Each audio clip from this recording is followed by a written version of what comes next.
नमस्कार, आप देख रहे हैं देश का सवाल और मैं हूं सचिन। ब्रिक्स समिट के आखिरी दिन प्रधानमंत्री नरेंद्र मोदी और चीन के राष्ट्रपति शी जिनपिंग के बीच हुई मुलाकात। दोनों नेताओं के बीच यह मुलाकात ऐसे वक्त पर हुई जब कुछ ही दिन में दिल्ली में G20 समिट होने वाला है। भारत और चीन के बीच मई 2020 में गलवान हिंसक झड़प हुई थी। इसके बाद ये मोदी और शी जिनपिंग की यह दूसरी अनौपचारिक बातचीत थी। इससे पहले दोनों इंडोनेशिया के बाली में G20 समिट के दौरान मिले थे, लेकिन कोई खास बातचीत नहीं हुई थी, क्योंकि भारत का रुख सीधा स्पष्ट था कि जब तक LAC पर स्थिति साफ नहीं होती, चीन अपने रुख पर बाज नहीं आता, लगाम नहीं लगाता, तब तक बात नहीं की जाएगी। LAC विवाद को लेकर इस बार की मीटिंग बेहद अहम मानी जा रही है। हालांकि इस मुलाकात के बाद एक बार फिर से राहुल गांधी ने LAC पर चीनी घुसपैठ का राग अलापा है, जिस पर बीजेपी ने पलटवार किया है। अब सवाल यह है, चीन का जिक्र होता है तो राहुल गांधी चीनी घुसपैठ की बात करके क्या साबित करना चाहते हैं? बार बार इंडिया को नीचे दिखा करके, चीन को पॉइंट स्कोर करके, सियासी एजेंडा बता करके क्या फायदा लेना चाहते हैं?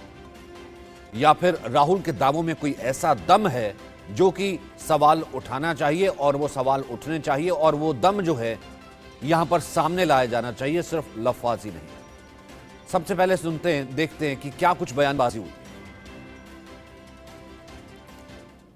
लद्दाख एक स्ट्रेटेजिक जगह है और यहां आने पर, खासतौर से जब मैं पैंगोंग लेक में था, तो एक बात बिल्कुल साफ है कि चाइना ने हिंदुस्तान की जमीन ली है। हजारों किलोमीटर जमीन हिंदुस्तान की चाइना ने हमसे छीनी है। और दुख की बात है कि हिंदुस्तान के प्रधानमंत्री ने ऑपोजिशन की मीटिंग में कहा कि हिंदुस्तान का 1 इंच किसी ने नहीं लिया है। यह सरासर झूठ है। लद्दाख का हर व्यक्ति इस बात को जानता है कि लद्दाख की जमीन चाइना ने हिंदुस्तान से ली है और प्रधानमंत्री जी सच नहीं बोल रहे। 4-4.5 साल पहले, उसके बाद 58 में आप चीन को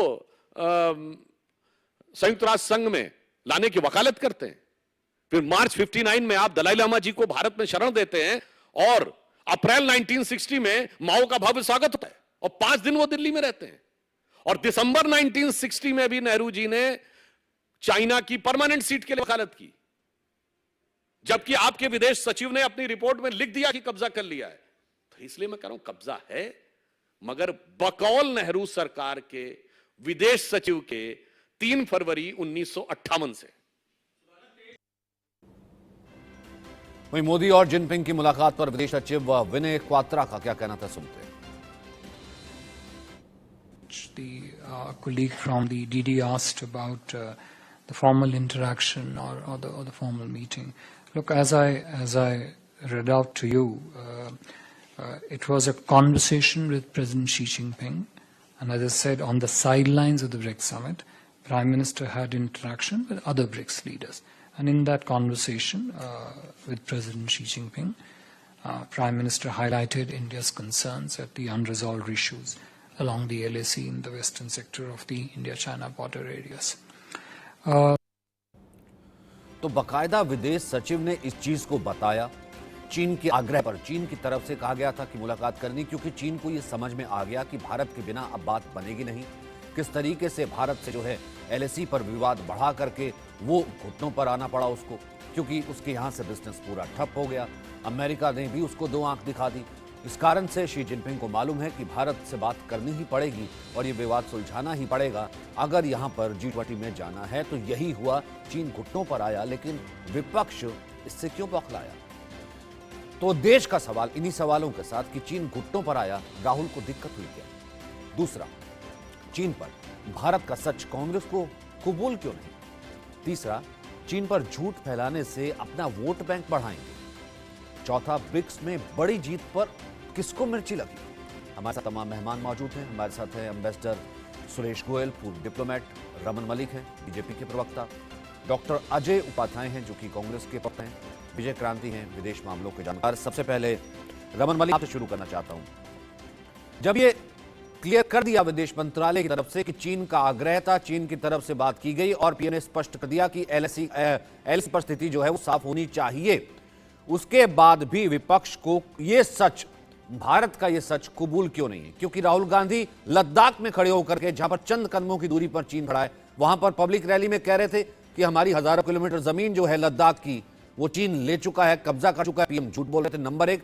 नंबर दो, कुछ ऐसा ही ट्वीट असदुद्दीन ओवैसी और कुछ और लोग कर रहे थे। बताइए सर, सच क्या है? ये है कि लाफ्टर के ऊपर अधिकार सिर्फ कुछ लोगों का नहीं है, लद्दाख के लोगों का भी हंसी मजाक के ऊपर अधिकार होना चाहिए। सिर्फ एक कपिल शर्मा का शो देख देख के भारत संतुष्ट नहीं होगा, दूसरे शो भी देखने चाहिए और कई बारी लाइव स्टैंड अप कॉमेडी तो बहुत अच्छी होती। मेरे ख्याल से राहुल गांधी को बहुत स्पष्ट रूप से और कांग्रेस को बहुत स्पष्ट रूप से लद्दाख के जो वर्तमान सांसद हैं उन्होंने इतनी करारी मार संसद में दी थी और उनको स्पष्ट रूप से संसद में बोला था, सारे फैक्ट रखे थे। आज तक कांग्रेस का एक भी वक्ता, प्रवक्ता या नेता इतना हैसियत नहीं जुटा पाया कि उनका खंडन कर सके या उनको साक्षात के बेसिस पे उनको गलत साबित कर सके। तीसरी चीज, जहां तक चीन की बात आती है, कांग्रेस का चीन का प्यार एक बड़ा अजीब रिश्ता है साहब, और इसके लिए बार बार रिश्ता क्या कहलाता है ये सुनना और समझना चाहता है भारत, क्योंकि 2008 का हुआ करार, भारत बेकरार है उस करार को जानने के लिए कि वो करार था क्या, उसमें क्या क्या देन लेन था, उसमें क्या क्या सहयोग था। और ये करार आज का हो ऐसा नहीं है, ये करार उस समय का भी है जिस समय वीटो की पावर, यूएन सिक्योरिटी काउंसिल की सीट उठा के चीन को नेहरू जी ने दे दी, या अक्साई चीन का एरिया दे दिया, या और बाकी काम करे। ये तो भला हो मेजर शैतान सिंह का, जो हमारी अहिरवाल की धरती से आते हैं, जिन्होंने रजंगला के युद्ध के अंदर उनको नाकों चने चबा दिए। मैं आपको एक और चीज बताता हूँ, ये बहुत सारा विषय जो है ना, ये आज मैं पहली बारी आपके चैनल पे बात कर रहा हूँ। आई एम टॉकिंग अबाउट 84 के आसपास, शायद 84 या नहीं 87, 88, जब राजीव गांधी जी का शायद चाइना दौरा हुआ था। मे बी द ईयर में एग्जैक्ट मेरे को याद नहीं आ रहा, बट 80s में था। 1988 करेक्ट। सो 88 में T-72 का एक पूरा बटालियन जो है, वो यूनिट जो है वो लद्दाख पहुंचाया गया और वहां पे प्लेस हो रहा था। उस समय राजीव गांधी जी ने जाके कुछ करार चाइना के साथ बोल दिए और जिसकी वजह से आर्मी को वो टैंक्स डी-एस्केलेट करके वापस लाने पड़े। वो 6 महीने 8 महीने लगे थे उन टैंक्स को वापस लाने के लिए। डिसमेंटल होके AN-23 या जो एयरक्राफ्ट होते थे, स्मॉल कैरियर एयरक्राफ्ट, उनके माध्यम से एक टैंक के 3-3, 4-4 टुकड़े करके इंडियन आर्मी ने वापस लेकर आए थे। ये आर्मी के रिकॉर्ड में फैक्ट है। अगर मेरे कांग्रेस के मित्र चाहें तो आर्मी से पूछें। और ये हुआ था क्योंकि मेरे परिवार का ही एक व्यक्ति जी इस ऑपरेशन में इन्वॉल्व था, इसलिए मैं बड़े स्पष्ट रूप से बता सकता हूं। तो मेरे कहने का मतलब यह है कि इस देश के लिए, चाइना को इस देश के बॉर्डर खोल के देने के लिए कांग्रेस हमेशा बेकरार रही है, बेकरार थी, है और रहेगी। ये चाइना के साथ ऐसा प्यार है कि एक तरफ चाइना हमारे को तंग कर रहा होता है, दूसरी तरफ चाउमीन खाने बंटी और बबली पहुंच जाते हैं उनकी एम्बेसी में। तो मैं समझना चाहता हूं कि ये क्या प्यार है। नहीं, ठीक है, हम इसको फैक्ट्स पे रखते हैं ना सर, तब ठीक है, आपने अपना एक पॉइंट रखा। लेकिन डॉक्टर अजय उपाध्याय, लोग तो ये भी पूछेंगे ना कि जब चंद कदमों की दूरी पर जहां पर चाइना बैठा है, चाइना जो है वो देख रहा है एक एक कदम, एक एक चीज की क्या कुछ हरकत होती है, वहां पर राहुल गांधी पब्लिक रैली में ओपनली ये एड्रेस करते हैं कि चाइना ने लद्दाख की जमीन पर कब्जा कर लिया है और इतनी बड़ी संख्या में -30 -40 डिग्री सेल्सियस तापमान में भारतीय सेना के जवान वहां पर तैनात हैं, एक एक इंच जमीन की रक्षा करने के लिए। सर, उनके मनोबल पर क्या बीती होगी कि पब्लिक डोमेन में आकर के, हैं तो हमारे ही नेता ना, भले विपक्ष के हों, कि हमारे नेता ये क्या कह करके चले गए।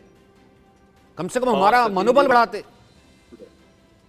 सचिन जी, पहले तो मैं सभी पैनलिस्ट को और आपको भी इस बात के लिए धन्यवाद दूंगा कि कम से कम चाइना के मुद्दे पर आज आप डिबेट डिस्कशन कर रहे हैं, और उस मुद्दे पर जो भारतीय राष्ट्रीय सुरक्षा, संप्रभुता और हमारी क्षेत्रीय अखंडता से जुड़ा हुआ प्रश्न है, देश की आत्मा से कहीं ना कहीं ये जुड़ा हुआ प्रश्न है। लद्दाख की बात, जिस लद्दाख की बात कर रहे हैं, राहुल जी ने ये हिम्मत दिखाई है, उन लद्दाख में जाकर के हम अपने भाइयों के साथ बैठ करके चर्चा कर रहे हैं, उस जगह पे जहां हमारा चारा जो है, चरवाहे जो थे वो जाते थे पहले, और उन्हीं चरवाहों ने बताया कि भाई अब हम वहां जाना मुश्किल हमारे लिए हो गया। पूरा देश देख रहा है, नियुक्त वहां पे है ना।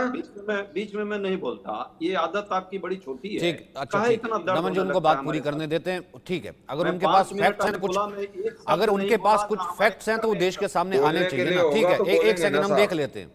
अब देखिए ये बदतमीजी देखिए, इनको इनके पेट में दर्द होने लगा। मैं बात ये डिबेट अगर चैनल पे नहीं होते ना उपाध्याय जी, ऐसी जगह ये जो पंजाब पीछे पड़ा ना, ये गाल पे रसीद देता। फिर वही बात है, बदतमीजी मत करिए।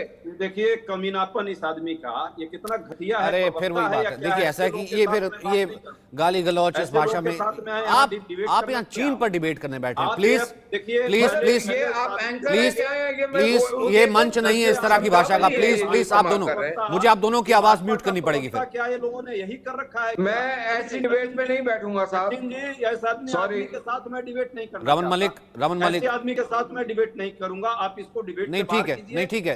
जब आप बोलेंगे आई मेक श्योर कि वो ना बोलें, जब आप बोलेंगे आई मेक श्योर कि वो ना बोलें। नहीं बोलने नहीं, उसने जो वर्ड बोला है पहले उस आदमी को कहिए, मोदी जी। नहीं, you should be sorry Raman Malik, you should be sorry, and Ajay Upadhyay you should sorry too. जिस लैंग्वेज का इस्तेमाल हुआ है वो टीवी पर नहीं होता सर, और पब्लिक लाइफ में हम भी एक दूसरे के लिए नहीं करते। कैसे संस्कार को दिखा रहा है भाई साहब? जरूरत से ज्यादा मत करिए, जहां मिलोगे वहीं पे फिर बात हो जाएगी। ये गुंडागर्दी कर रहा है क्या? ये कौन से गुंडे के परिवार का आया हुआ है? भाजपा गुंडों को पाल रखी है क्या अपने इस चैनल में? जो चैनल में आई थिंक आप अपनी डिबेट के ऊपर इस प्रकार के पाल रखी है, आप इस प्रकार के व्यक्ति को बुला रहे हैं जो मेरे परिवार पे जा रहा है। अगर रमन मलिक, ये मेरा प्रोवोकेटिव है, आप गाली थोड़ा ना निकालने लगेंगे किसी को। आप कहेंगे कि मैं इसको चपेट मार दूंगा, आप कहेंगे कि मैं इसको थप्पड़ रसीद कर दूंगा। भाई आपको पसंद नहीं है तो आप क्या पर्सनल होकर के किसी प्रवक्ता को ये कह देंगे कि मैं थप्पड़ रसीद कर दूंगा? के ऊपर बोलेंगे? इतनी औकात है इस आदमी की? क्या बदतमीज आदमी है ये? सर ये आपने डिसाइड करेंगे ना, ये पार्टी ने जिसे भेजा है, आते हैं प्रवक्ता हैं, जैसे आप डेकोरेटेड है वैसे ही भी डेकोरेटेड है, तो एक हम डेकोरेटेड रखे ना। हमारे साथ एम्बेसडर गोयल मौजूद है, कितने देशों में जो है हमारा मान रख चुके हैं, कितने ऑफिसर्स सर्व कर चुके हैं। सर हम इस तरह का हम अपने पॉलिटिशियंस को मतलब इस तरह का स्टैंडर्ड दे रहे हैं? प्लीज सर, प्लीज सर, नहीं sir, both of you sir should be sorry for this kind of a behaviour. इस तरह की भाषा का इस्तेमाल नहीं होता। ठीक है डॉक्टर अजय उपाध्याय, रमन मलिक मत बोलिएगा बीच में कुछ भी, बोलिए डॉक्टर अजय उपाध्याय, अगर फैक्ट्स हैं तो है क्या? सचिन जी यदि आप मेरी बात नहीं रखने देंगे, कांग्रेस पार्टी का रिप्रेजेंटेशन और आपको एजेंडा चलाना है ऐसे लोगों के बिहाफ पर, तो क्या चलेगा? बोलिए। मैंने आपको कहा ना डॉक्टर अजय उपाध्याय अपनी बात रखिए फैक्ट्स के साथ। कोई नहीं मैं बात रखूं, लेकिन उसको पहले कोई नहीं बोलेगा बीच में, मैंने कह दिया ना, इंश्योर कर दिया। वापस ले और क्षमा मांगे सार्वजनिक तौर पे। क्या आप मेरे परिवार के ऊपर बकवास करेंगे और मैं क्षमा मांगूंगा? इस आदमी को ये शुक्र मनाओ कि मैं वहां नहीं हूं अजय उपाध्याय। मेरे परिवार के ऊपर अगर बोलोगे तो मैं उखाड़ के फेंक दूंगा तुम्हारे को। फिर वही बात है, आप एक दूसरे से ऐसे ही लड़ते रहेंगे। ठीक है, इन दोनों को म्यूट कर दीजिए, इन दोनों को म्यूट कर दीजिए। आप डिसाइड कर लीजिए, आप डिसाइड कर लीजिए। आपको यहाँ चुप भैयों की तरह एक दूसरे से लड़ना है, एक दूसरे के गाल पर थप्पड़ रिसीव करने हैं, ये चाइना से लड़ेंगे। ठीक है एम्बेसडर गोयल, इन दोनों की आवाज नीचे। एम्बेसडर गोयल आप डिसाइड कर लीजिए, गाली गलौज करना है, गाली गलौज करना है, गाली गलौज करना है या फिर फैक्ट्स पर बात करनी नहीं, आप डिसाइड कर लीजिए। इतने में एम्बेसडर गोयल के पास जाता हूं। एम्बेसडर गोयल। सचिन जी ये बात ठीक नहीं है। मैं आज तक किसी के भाषा का प्रयोग नहीं करता। जो व्यक्ति इस तरह की भाषा का प्रयोग कर रहा है और आपके चैनल पर है, यदि आपको सिर्फ खुशी को बुलवाना है तो आप बुलवाइए, फिर मैं आप नहीं, मैंने आप मेक अनुमति श्योर किया ना कि दीजिए, मैं सर, छोड़कर जाता हूं नहीं नहीं, चैनल आपका। मैंने उनको भी उतना ही नहीं, बोला, नहीं, फिर आप मैंने कहिए कि भाई उनको भी कांग्रेस उतना के ही लोगों बोला को यहाँ कि गाली उन्होंने सुनाने जिस के लिए भाषा आप का आते हैं। इस्तेमाल किया वो भाषा जो है निम्न स्तर की भाषा है, वो एक दूसरे के लिए इस्तेमाल नहीं की जा सकती, टीवी तो छोड़िए, और एक पार्टी के डेकोरेटेड प्रवक्ता हैं, आप तो छोड़ दीजिए। अब मुझे नहीं पता कि पार्टी किस तरह का स्टैंड लेगी या लेती है, या फिर इसके ऊपर ऑफिशियल है कि हम जाके किसी को थप्पड़ मार देंगे, थप्पड़ सीध कर दें, इस तरह की। मुझे नहीं लगता सुधांशु कि त्रिवेदी भी ये आते हैं आपका ना, जो official बाकी लोग भी प्रवक्ता आते हैं ना, क्या इस official तरह की प्रवक्ता भाषा, ऐसा इस तरह काम की भाषा होती नहीं होती ना। तभी मैंने कहा कि आप दोनों डिसाइड कर लीजिए। हम एक बहुत ही अहम मुद्दे पर बात कर रहे हैं, और एम्बेसडर गोयल जब यहां पर, तो आप क्षमा नहीं मांग हाँ, ठीक। सकते और उनको रखना चाहते हो तो आप रखिए, फिर मैं डिबेट से बाहर होता हूं। तो मैं कह रहा हूं ना धन्यवाद सर, देता हूं आपके तो दर्शक सर को। मैंने उनको ऐसे ही और डांटा ना ऐसी जैसे भाषा आपने का उनको मैं डांटा। प्रयोग आपने भी तो उन कर शब्दों का सकता, इस्तेमाल ऐसी किया, भाषा आप मैं मांगेंगे दे सकता क्षमा। आप भी जिन शब्दों का इस्तेमाल कर रहे थे, आप मांगेंगे क्षमा। हमने एक शब्द भी नहीं बोला। आप सर, उठवाइए मैं और टीवी पे दिखाइए। वो बोल नहीं मैं सकता, थप्पड़ वाली मैं बात- टीवी पे आप वो बोल नहीं रिकॉर्डिंग सकता। देख लीजिए, सर आपने भी मेरे एक शब्द परिवार कहा था, तक मैं के टीवी लिए पे नहीं बोल बकवास सकता, करिए। मेरे संस्कार मैं ऐसे टीवी पे नहीं वो है। नहीं दोहरा जिनके सकता। संस्कार दिख रहे हैं ऐसे- तुम्हारे सर मैं नहीं संस्कार। दोहरा जो सकता। ऐसे परिवार के संस्कार के लोग हैं जो थप्पड़ मारने की बात राष्ट्रीय थप्पड़ चैनल पर मारने की करते बात हैं, ये बिल्कुल देख रहे हैं, असंसदीय है, और ये आपका अशोभनीय मैंने है, कोई इनको थप्पड़ माफी मारने मांगनी की बात चाहिए। नहीं करी लेकिन है। उसके बाद आपने जो कहा, आप माफी उससे मांगेंगे, पहले आपने क्या मैं बोला? रमन मलिक से बोले माफी दीजिए, मंगवा एक देता हूं, सब- मैं मंगवा नहीं, देता आप दिखा हूं, उसके दीजिए, बाद आप माफी दिखा मांगेंगे। दीजिए मैंने क्या कहा है। सचिन जी आप दिखवाइए पूरा मैं राष्ट्रीय अभी चैनल आपको दिखा आपका है, देता इतना हूं, मैं आपको अभी प्रतिष्ठित दिखा चैनल देता हूं, है। एक आप सेकंड। मैं प्रतिष्ठित पीसीआर को पत्रकार कहूंगा हैं। कि वो जो चंक है, सचिन वो जी, शुरुआत वाला, मुझे- जैसे ही रमन मलिक बोलते हैं, 5 और मिनट उसके में बाद मैंने डॉक्टर एक शब्द अजय बोला हो। उपाध्याय वो किस आपने तरीके के एक शब्द शब्द का इस्तेमाल मैंने 5 करते मिनट के हैं, डिबेट वो में जरा, शुरुआत हाँ में नहीं, बोला। एक सेकंड मैं आपको दिखा देता ऐसा संस्कार हूं, नहीं डॉक्टर रखता। अजय उपाध्याय मैं दिखा देता हूं, मैंने बोल दिया पीसीआर को, मैं दिखा देता हूं। आपने भी जिस शब्द का इस्तेमाल किया, उस शब्द का इस्तेमाल घरों तक में यूज नहीं किया जाता, आम नहीं, भाषा में मैं यूज नहीं कभी किया नहीं जाता, ऐसा शब्द वो एक बोलता। गाली मानी मैंने जाती है, सिर्फ- वो एक नहीं, गाली नहीं, मानी नहीं, जाती मैं है। ऐसा- तो ऐसा क्या आप भी शब्द माफी नहीं जो मांगेंगे, थप्पड़ या फिर कहेंगे कि नहीं ठीक है मैं फैक्ट्स पर बात करूंगा। एम्बेसडर गोयल, एक सेकंड, आप दोनों डिसाइड कर लीजिए आपस में, मैं वो क्लिप दिखा दूंगा। एम्बेसडर गोयल, सचिन जी 5 मिनट आपने भाजपा प्रवक्ता को बुलवाया, मैंने शुरू किया, वो थप्पड़ मारने की बात करता है, क्या ये न्याय है आपके चैनल का? तो भाई सर मैं ठीक तो है, आपको आप किसी पूरा, को मैं तो कीजिए। कह रहा हूं सर, मैंने तो आपको बोला ही, मैंने तो आपको मंच दिया ही कि वो नहीं बोलेंगे बीच में। नहीं, ये गलत बात उन्होंने की है या सही की है, ये भी आप दर्शा दीजिए। आपकी तरफ से तो सर उसके रिएक्शन में moderator- आपने भी तो कुछ कहा ना सर, रिकॉर्डिंग दिखाइए इन्होंने क्या क्या बोला है पहले। सर उसके रिएक्शन में आपने एक भी कुछ शब्द कहा ना। नहीं। अब हमें शब्द चीन नहीं। पर बहस काउंटर करनी में है, या एक शब्द आपके नहीं। गाल पर बहस करनी है, या उनकी गाली पर बहस करनी है, मुझे एक बात बताइए ना चाइना ने जिस भाई। तरह से मुझे एक इस बात देश- बताइए, इस वो उनका देश- गाल देखना देश चाहता है के साथ देश, इस तरह से धोखा या किया आपका है। चलन देखना चाहता है? एम्बेसडर गोयल, एक सेकंड, आप दोनों की आवाज नीचे। एम्बेसडर गोयल, एक तरफ नहीं तो ये तो इतने फिर टाइम बात के ही बाद नहीं हुई, फिर इतनी तो ज्यादा ये बात तनतनी चाह सर रहे हैं कि हम एलएसी नहीं पर रहे बनी हुई आपके है, चैनल पे। और आप ऊपर चाहते से हैं जो कि हम है ना बात करें। G20 आपकी बात ना एक करें सेकंड, हम। आप दोनों की आवाज नीचे। G20 ठीक है, आपकी बात से नहीं पहले होगी जो है तो ब्रिक्स तो में मैं ये जा रहा मुलाकात अनौपचारिक ही सही, धन्यवाद आप। विदेश सचिव क्वात्रा आप साहब ने रखिए और इसकी क्लैरिटी की कि एलएसी को लेकर के प्रधानमंत्री ने बेहद अहम तरीके से ये बात की है। सर ये कितना इंपॉर्टेंट माना जाए G20 से पहले, और ये चीन के रुख में कैसे, क्योंकि चीन तो अपनी कॉन्स्टिट्यूएंसी को एड्रेस करने के लिए कहता ही रहेगा कि नहीं ये भारत ने जो है वो इनिशिएटिव लिया था, भारत के कहने पर जो है ये वार्ता बुलाई गई, लेकिन भारत ने कहा है कि चीन ने कहा था कि वो मिलना चाहता है।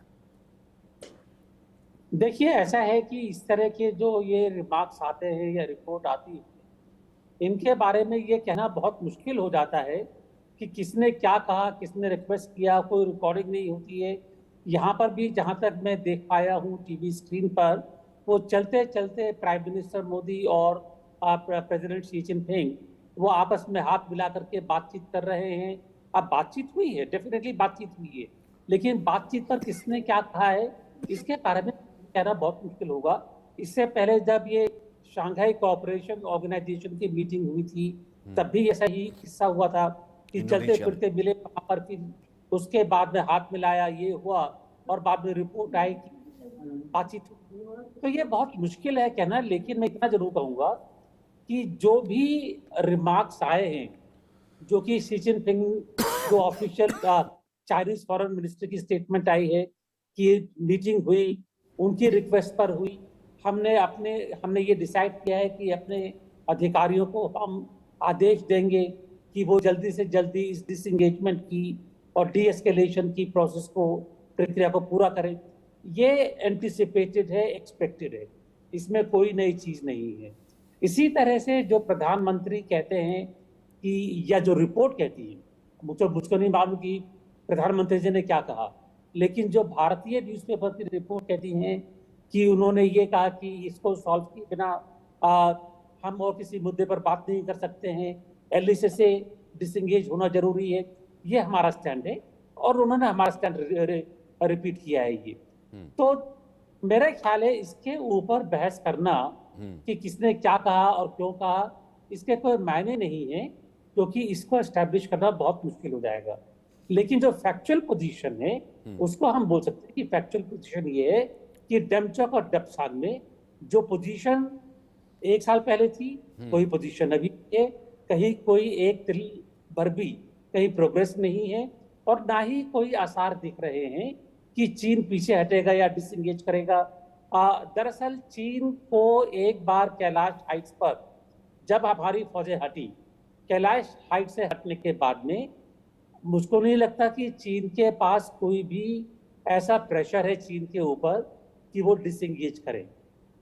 तो इसीलिए मैं कहूंगा कि जो सिचुएशन अभी है, मुझको नहीं लगता सिचुएशन में कोई चेंज आएगा, वो चलती रहेगी और हमें तैयार रहना पड़ेगा कि अगर वो कहते हैं कि G20 में आएंगे तो उससे पहले कोई चेंज हो। पहले लगता था कि शायद शी जिनपिंग G20 में आने से पहले कुछ चेंज करे, लेकिन मुझको नहीं लगता कि उसकी भी कोई खास उम्मीद है।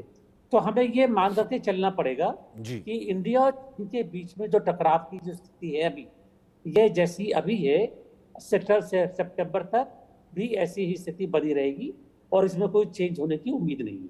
विजय सर, जब इतना डेलिकेट मैटर है, चीजें कितनी इंपॉर्टेंट है, 19 से 20 बार जो है टॉक्स हो चुकी हैं लगातार वहां पर कमांडर लेवल की और दोनों तरफ जो है बात हो चुकी है, यहाँ पर कम से कम डिसएंगेज होना चाहिए, यहाँ तक का एक कमेंट तो आया है G20 से पहले। चाइना जानता है कि कैसे जो है उसकी कंपनियां जो है, जो अमेरिकन कंपनियां थी, कैसे वो भारत में आ रही हैं। उससे पहले भारत में जो बाइडेन, वो तमाम चीज़ें डिप्लोमेसी की आप बेहतर तरीके से समझते हैं और अब G20 का होना एक तरीके का कहीं ना कहीं ये माहौल तो बनाता ही है।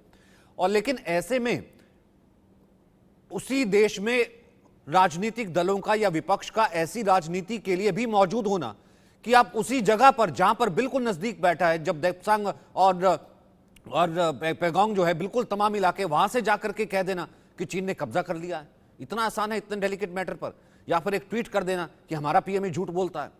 सर, इससे क्या असर पड़ता है फिर? देखिए, ये बड़े दुर्भाग्य की बात है कि जो ये कंपैरिजन खास तौर से दो देशों का है, चीन का और भारत का, उसमें नेता क्या बोल रहे हैं वो तो समझ में आ रहा है, लेकिन जो कंट्रास्ट है वो उन नेताओं के पीछे जो लोग हैं, जो या उस राजनीतिक व्यवस्था के जो साथी हैं, अपोजिशन वगैरह के या साथी लोग हैं, ये कंट्रास्ट बहुत ही भयंकर है दोनों देशों में।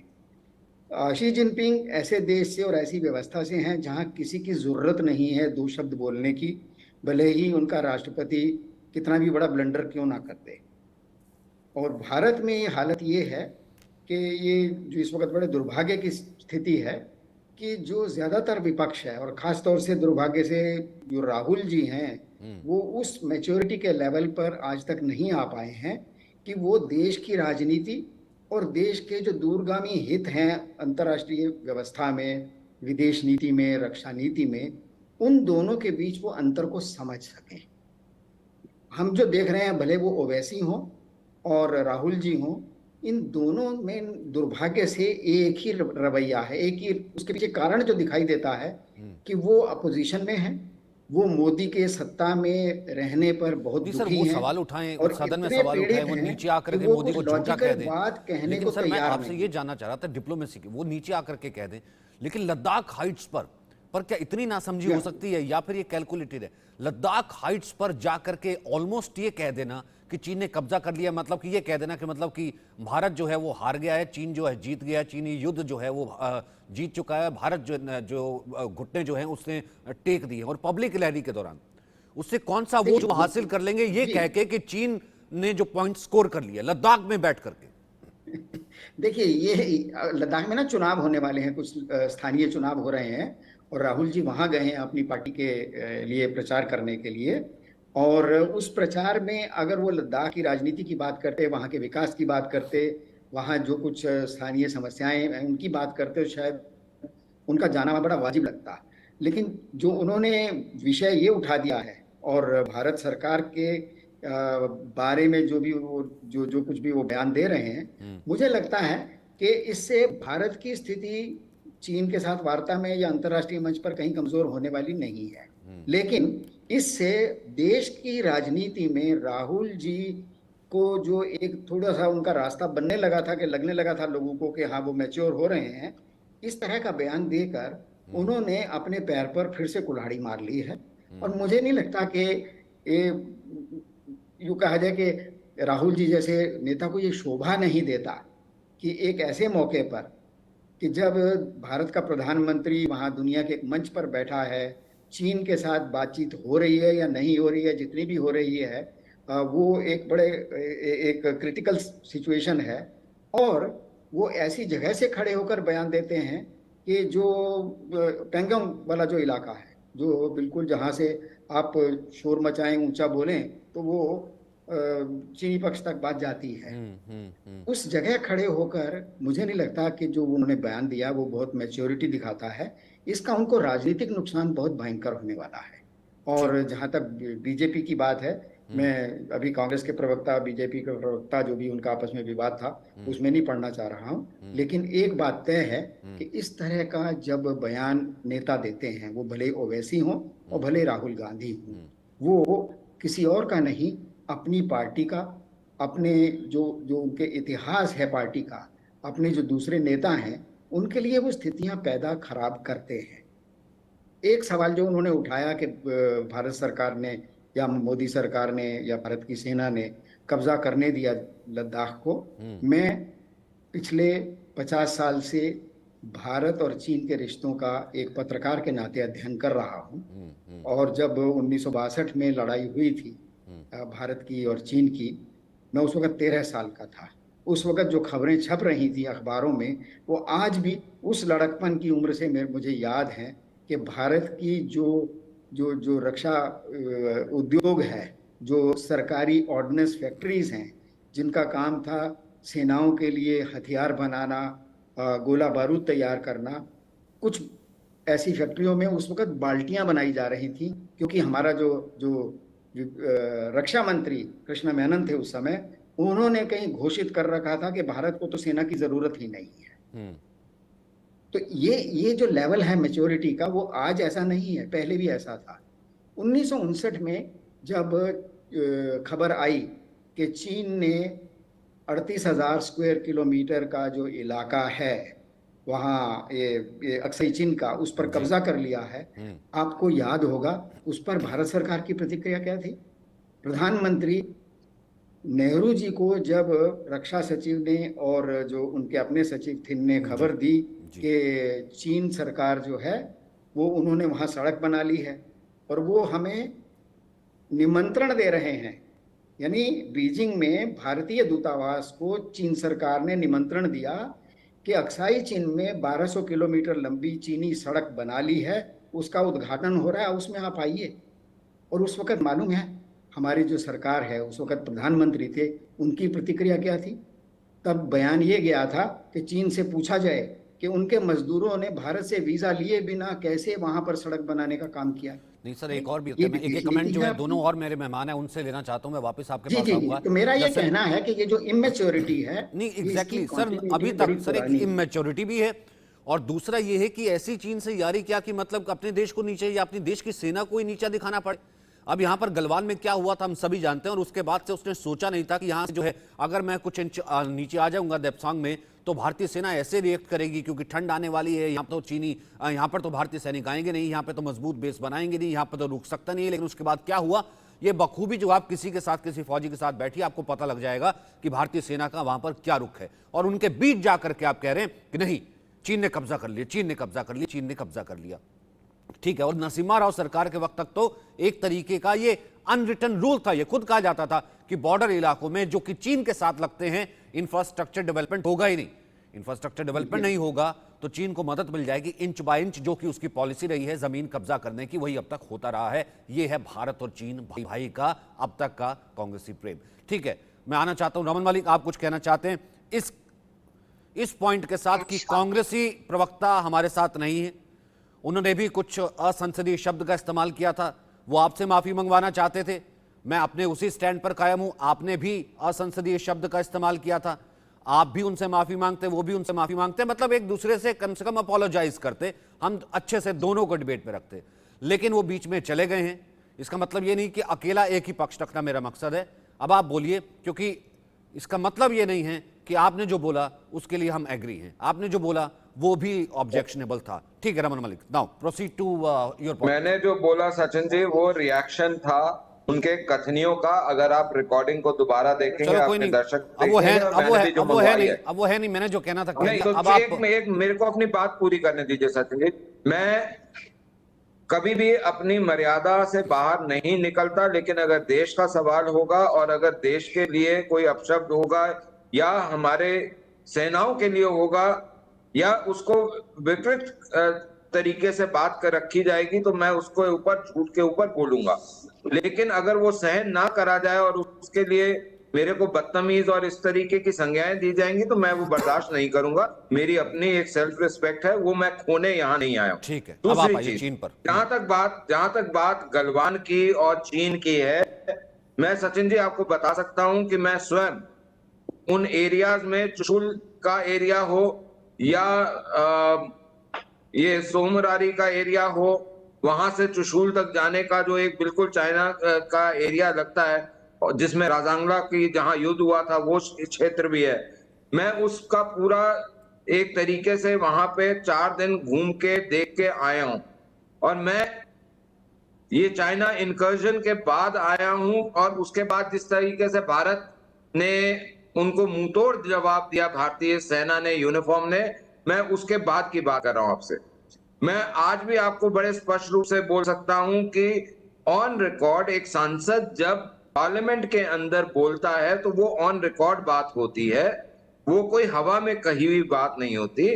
लद्दाख के सांसद ने बड़े स्पष्ट रूप से हर विवरण दिया है, कौन से साल में कब कितनी जमीन गई, उसका जवाब कांग्रेस कभी भी नहीं देगी।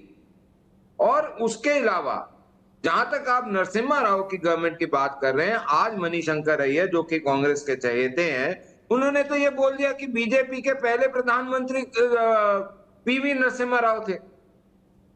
ये तो इज्जत है वहां पे उनके नेताओं की।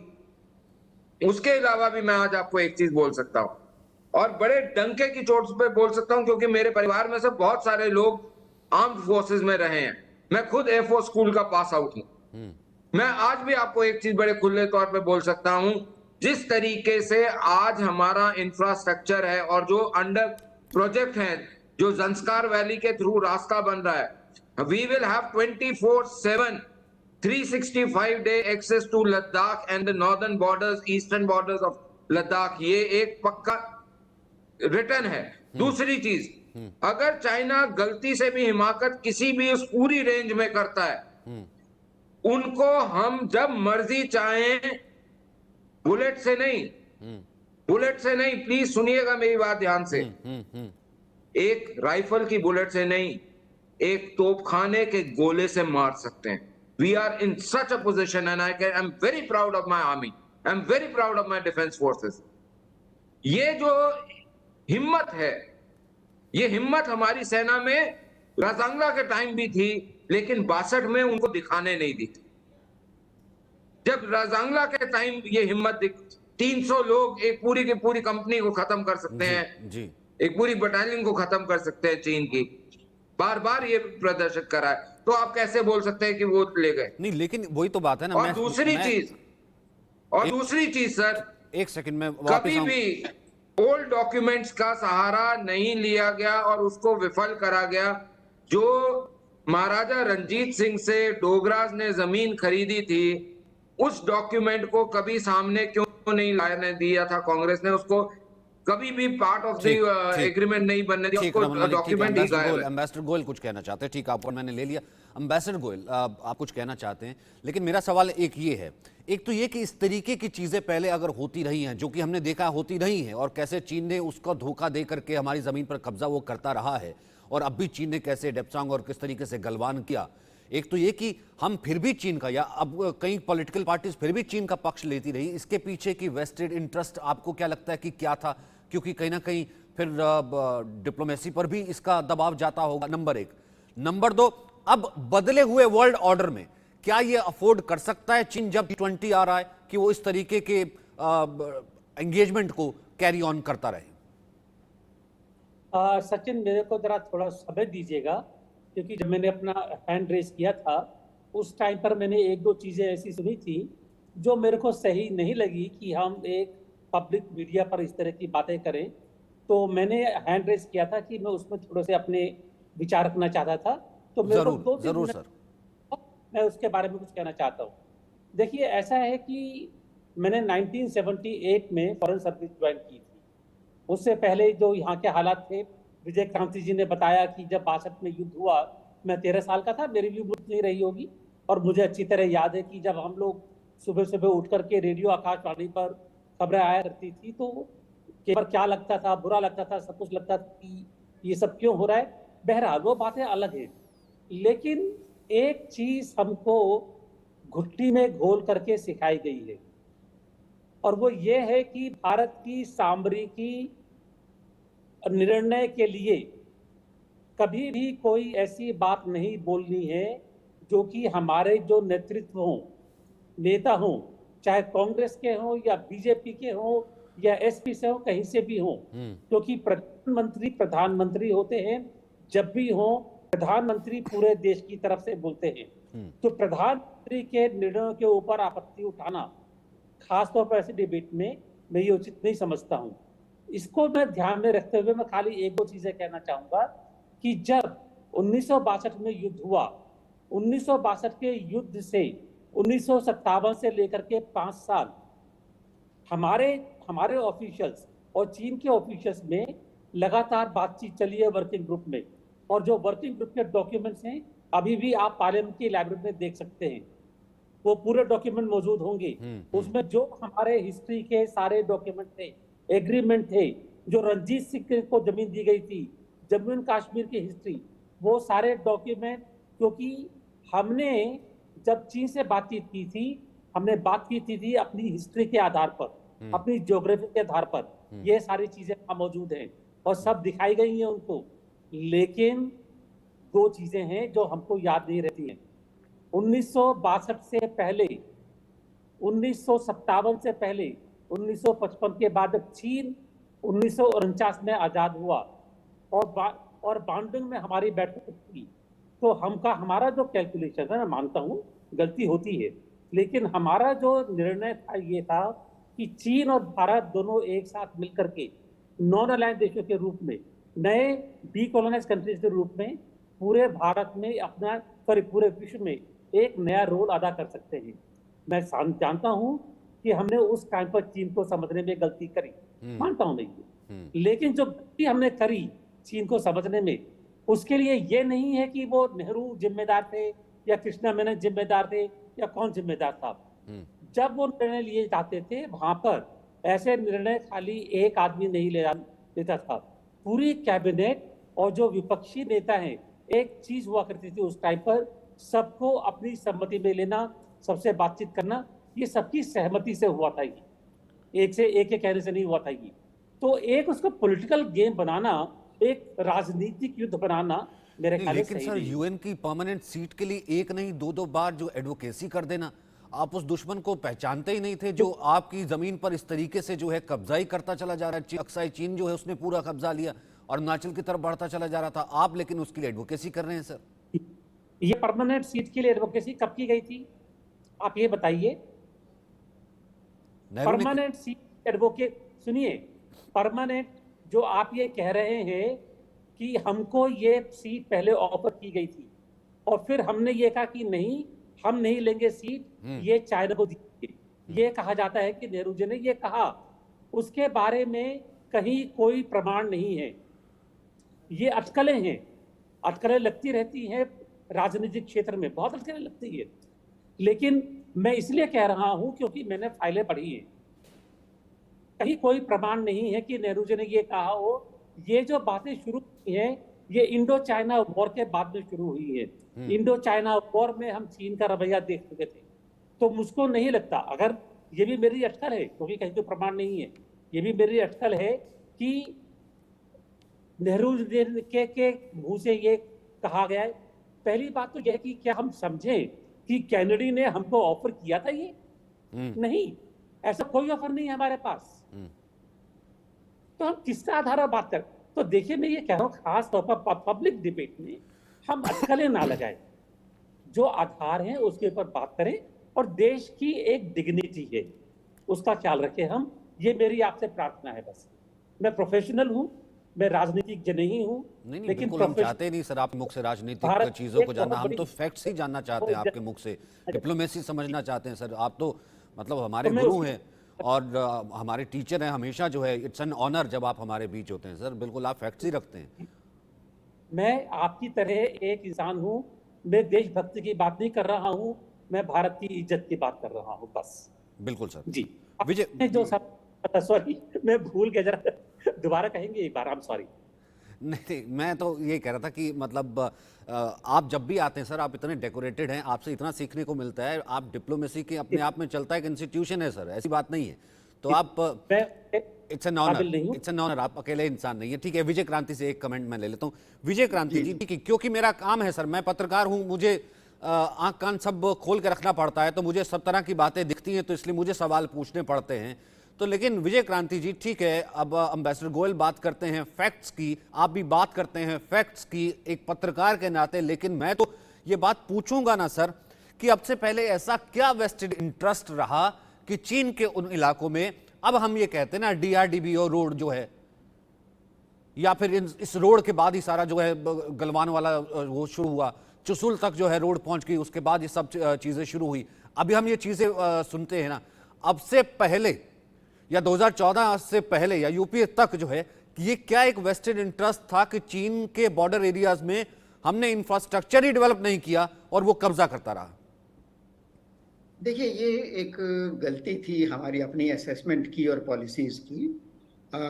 मैंने तो संयोग से मैं कुछ ऐसा कर पाया, मेरे लिए संभव हो पाया कि मैं तिब्बत की मैंने कुछ यात्राएं मैं कर सका, एज ए टूरिस्ट की मैंने। और मेरी कोशिश ये थी देखने की कि वहाँ पर चीन ने जब से कब्जा किया है तो वहाँ के जो तिब्बती जिंदगी है उस पर उसका क्या असर पड़ा है, ये मेन रूप से मैं देखने के गया था।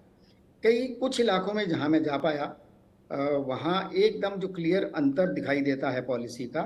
चाइना ने तिब्बत को इतने बड़े पैमाने पर वहाँ इंफ्रास्ट्रक्चर डेवलपमेंट किया है कि हमारी सोच से भी बाहर है।